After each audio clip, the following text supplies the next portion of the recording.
Till the storm passes. Let's listen to the president. Within a few hours, Hurricane Milton is expected to make landfall on the west coast of Florida, the western coast of Florida. Already we're seeing impacts from the storm, including significant winds and heavy rain. And there's also been frequent and widespread tornado warnings throughout the day, and they're continuing and expected to expand as Milton moves over land, including a few that have already touched down in South Florida. Currently, Milton is a Category 3 with wind speeds up to 120 miles per hour.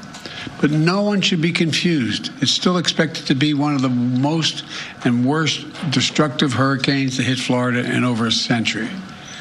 You know, both the heads of the National Hurricane Center and the National Weather Service made it very clear in conversations I've had with them earlier today.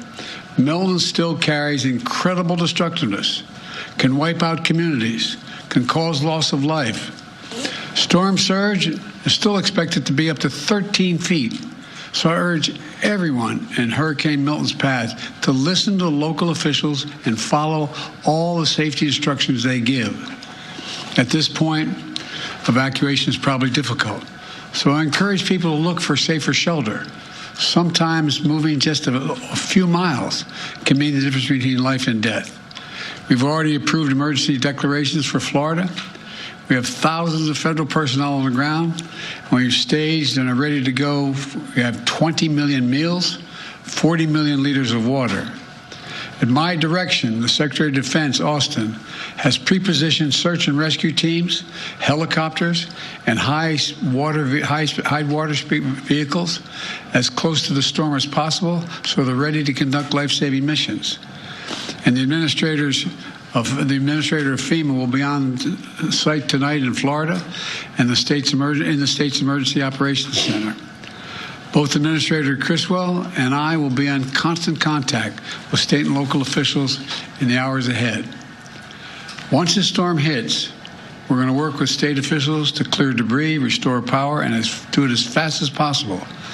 The Army Corps of Engineers will pump out water and decrease flooding. We've already directed the Department of Defense to be ready to provide active duty service members to support Florida after the storm surge if Governor DeSantis requests the help, which I expect he might, just like we did in North Carolina. U.S. Coast Guard personnel to perform search and rescue missions and reopen the port of Tampa as soon as possible. Now, I want to reiterate a point I made clear earlier today to the folks who have been impacted by Helene. This impact, and will be now impacted by Milton. Over the last few weeks, there's been reckless and irresponsible and relentless promotion of disinformation and outright lies about what's going on. It's undermining confidence in the people in Florida and incredible rescue and recovery work that has been undertaken. Literally, there are thousands of fellow Americans who are putting their lives at stake and putting on the line to do the dangerous work that needs to be done now. And it's harmful to those who most need the help.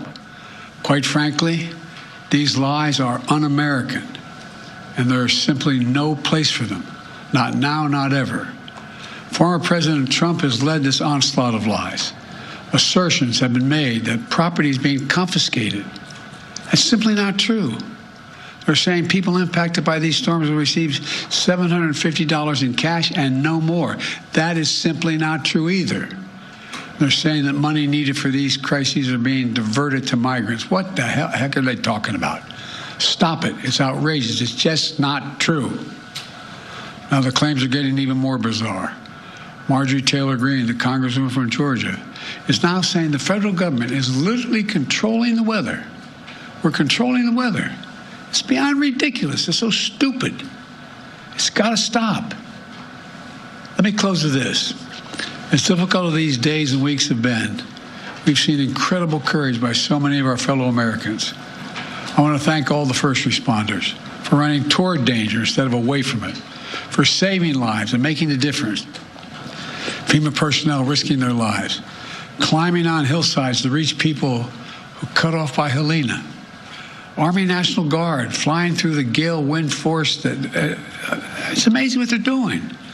Firefighters lifting collapsed wood and metal an attempt to see if there are survivors, any survivors under the debris, risking their lives.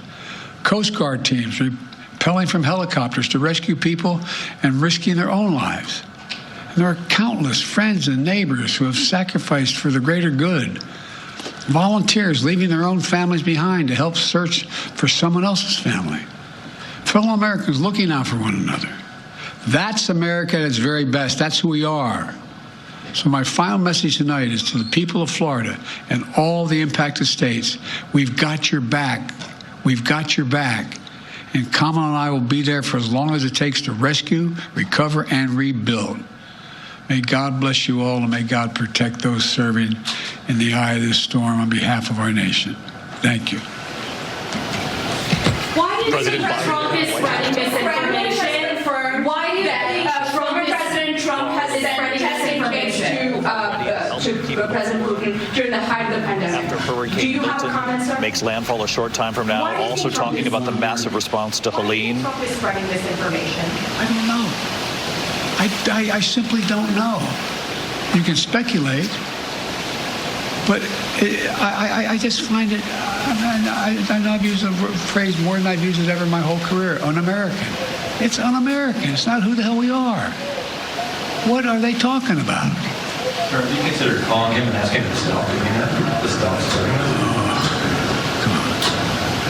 Mr. President, does Governor DeSantis need to take Vice President President Harris's Biden also calls? reacting to the claims made by former President Trump that federal aid, FEMA help had not arrived after Hurricane Helene.